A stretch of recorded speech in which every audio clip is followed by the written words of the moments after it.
மிளகா செடி எங்கள் வீட்டில் அதுவாகவே கிடந்து முளைச்ச மிளகா செடி.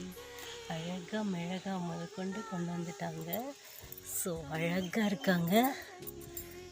ரெட் கலர் இங்கே பார்த்தீங்கன்னா க்ரீன் கலர் மிளகா இருக்காங்க.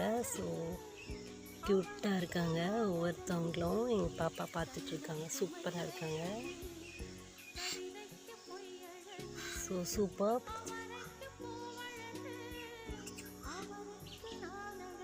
இந்த செடி நாங்கள் பிளான் பண்ணல, அவங்களாவே வளர்ந்தாங்க. இது ஆக்சுவலி நம்ம தூக்கி போட்டிருப்போம்ல வேஸ்ட்டு, அது அவங்களாவே வளர்ந்தவங்க. இவ்வளோ அழகாக இருக்காங்கன்னு பாருங்கள். தூக்கி போட்டு போகிறது அவங்க வளர்ந்தாங்க. எஸ். ஓகே, பாய்.